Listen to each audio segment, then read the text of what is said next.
Sekarang tanggal 20 Februari 2021 kita mau ke Bogor. Daerahnya jalan Gunung Luwiliang. Luwiliang. Kita ceritanya mau motocamp gitu. Tapi sebenarnya campnya udah disediain sih. Ya Iya nggak kan? apa-apa. Iya. Kita sediain motornya. Betul. Yang penting jalan di sananya. Mantap.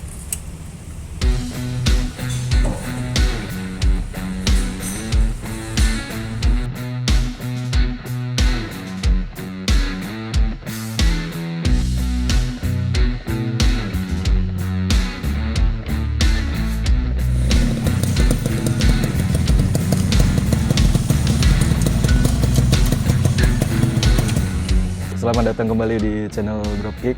Kali ini kita mau cerita dikit soal perjalanan kita motocamp ke Make It Happen Panorama Pabangbon.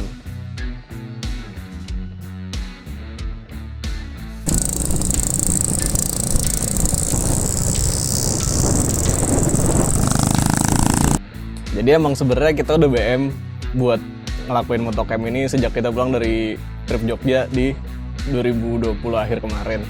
Akhirnya baru kesampaian di Februari 2021, motor anak-anak siap. Kita berangkatlah motocamping ke spot yang disaranin sama Iden, teman kita, yaitu di Pabangbon, Luwiliang, Bogor.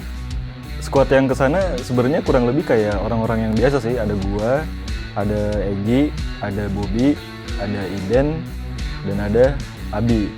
Kita berlima ke sana. Bobby bawa Kingnya, Irawan sama Wasabi kayak biasa. Abi bawa GSX. Gue bawa Olive, motor operasionalnya Dropkick, kesayangan gue. Ini emang motor yang gue beli buat touring-touring sih. Gue ke Pabangbon itu biasa lah. Gue selalu bersama Wasabi ini yang dibangun untuk semua jalanan. Dan untungnya ketika kemarin cukup bisa melewati dengan baik sih. Meskipun ya ada sempet tanjakan yang gue nggak expect kalau itu bisa securam itu sih. Cuma secara keseluruhan si Wasabi ini cukup oke untuk lewatin gelapnya dan terjala itu aman sih. Di 2019 gue pertama ngangkat Olive dan langsung gue bawa ke Bandung. Terus di 2020 gue bawa dia lagi ke Jogja dan trip pertama dia di 2021 adalah motocamping ke Pabangbon ini. Sebelumnya kan tripnya ke Jogja pulang pergi, sedangkan ini cuma ke Bogor, jadi secara jauh-jauhan masih jauh lebih deket lah. Jadi gue cenderung lebih pede, lebih deket juga kan. Tapi meskipun lebih deket, yang menarik adalah kali ini kita tripnya nggak sekedar kesana terus langsung pulang lagi. Kita kesana sekalian camping di daerah camping groundnya gitu di sana. Ini dari mana nih? Ini Telaga Kahuripan. Ya sudah di Telaga Kahuripan jam 4:30 kurang sih. Lagi nunggu Iden, kayaknya lagi di jalan. Terus apa lagi ya? Kayak kedengeran aja. Kedengeran lah, biasanya HP itu bagus speak-nya. Oh gitu. Iya. Punggung sudah mulai terasa pegal. Tapi aman semua ya. Alhamdulillah aman. Kita janjian buat ketemu Iden di Parung sekitar ya jam 3 sore lah, jam 2 kita berangkat, jam 3 kita janjian buat ketemu Iden. Sampai di Parung ternyata kita nunggu cukup lama karena Iden jalurnya itu dari Bekasi banyak banget tantangannya. Waktu itu habis hujan jadi di mana-mana banjir. Udah gitu di Bogor ada ganjil genap yang mana motor Iden dia bawa Scorpio yang di custom vintage enduro itu plat nomornya aja nggak ada, boro-boro bisa ikut ganjil genap gitu.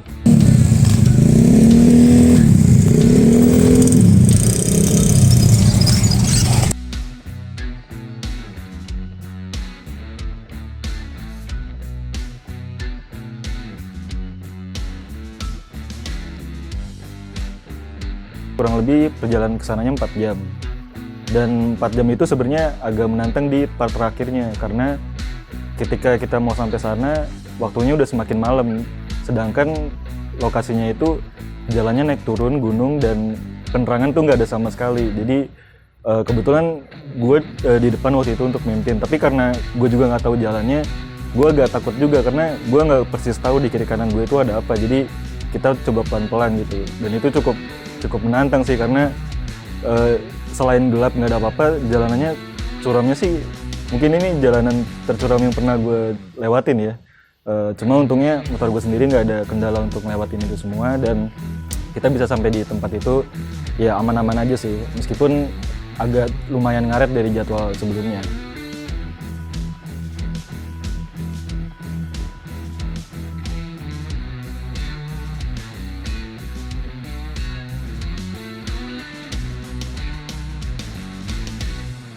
Jalanannya sih ya biasa lah, masuk kota. Itu juga banyak yang rusak-rusak. Dan kita baru sampai ke daerah gunungnya itu pas udah gelap. Irawan mimpin di paling depan karena lampu dia juga yang paling terang kan. Di belakangnya diikutin Iden yang tenaga motornya kurang lebih sama. Harusnya gue udah di tengah. Gue di tengah, Abi paling belakang, Bobby sebagai sweeper. Tapi di seiring perjalanannya itu tuh jalanan curam. Jalan tercuram yang pernah gue temuin selama perjalanan sama Olive. Dan pertama kalinya Olive lagi nanjak, ngeden, stuck, mundur gue di gunung. Kondisi gelap kiri kanannya, apalagi pas gue ketinggalan itu Irawan udah jauh di depan.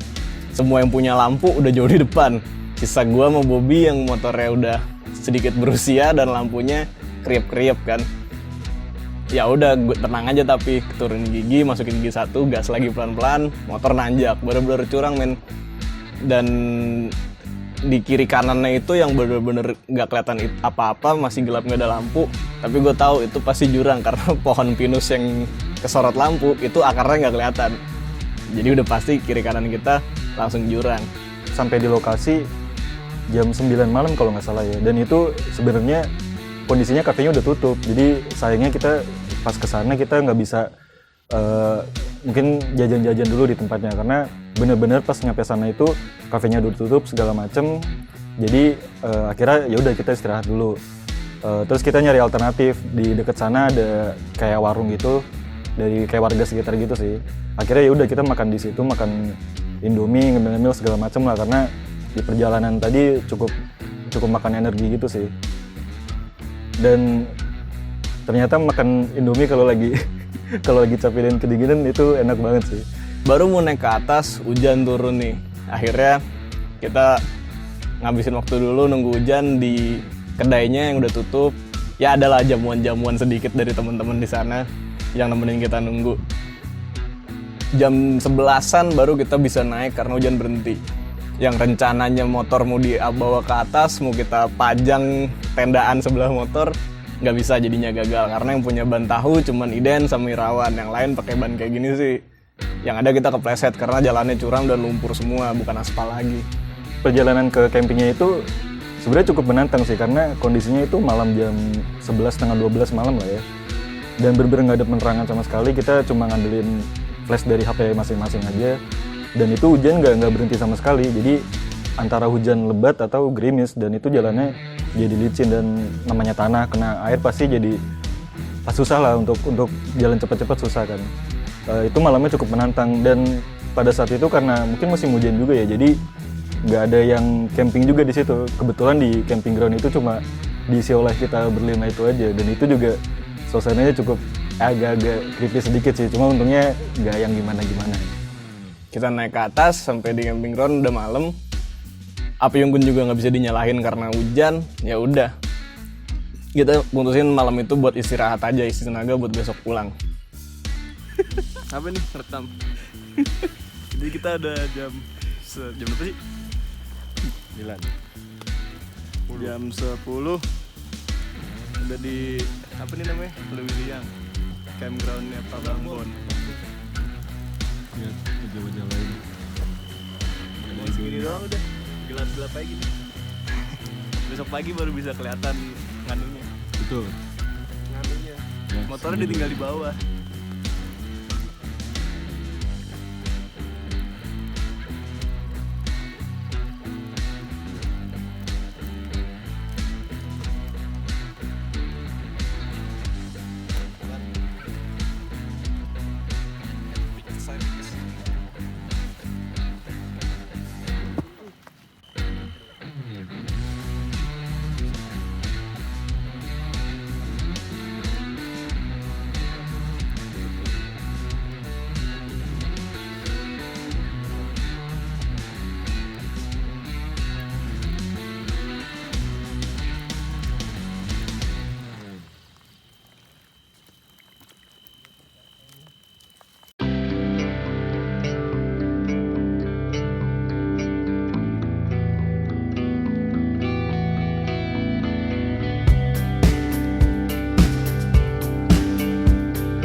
Pagi-paginya baru gue bisa lihat kalau sekeliling tuh bagus ternyata.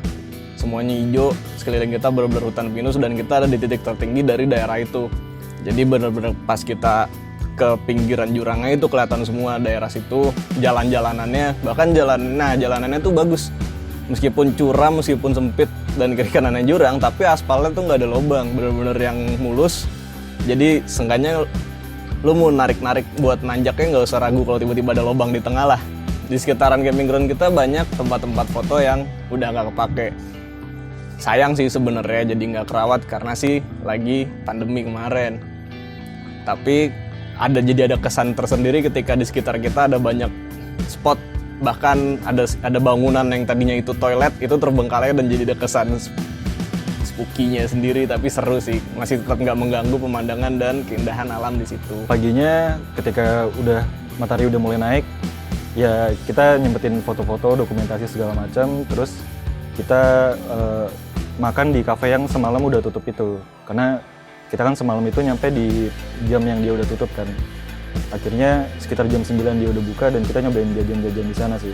Akhirnya jam 9 kita turun ke bawah buat nyari sarapan, makan gorengan, ngopi, dan ketika Make It Happen buka, kedainya buka, akhirnya kita sempetin buat mampir, ngopi, ngobrol, nikmatin suasananya. Motor juga kita titip di situ kan. Abis itu ya udah kita foto-foto segala macam, kita ngisi tenaga dulu karena kita harus masih pulang dari situ untuk kembali ke rumah kan. Mungkin butuh sekitar 3 sampai 4 jam lagi sih. Wah, seru sih. Karena ketika lu ngopi dan makan, kiri kanan lu benar-benar hijau-hijau semua. Di spot belakang kita bisa lihat pohon-pohon pinusnya, tapi kalau lihat ke spot yang seberangnya itu ada kota yang katanya sih sampai gedung-gedung di Jakarta pun kelihatan kalau lagi cerah.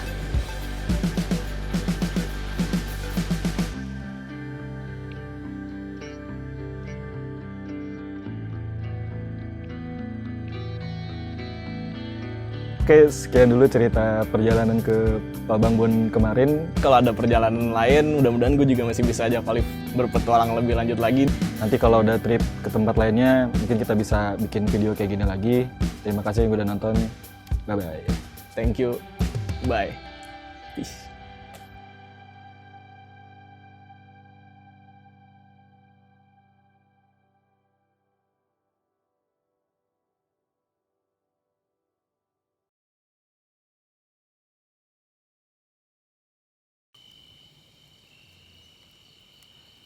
Kita lagi bakar ubi, tapi ubinya udah jadi batang.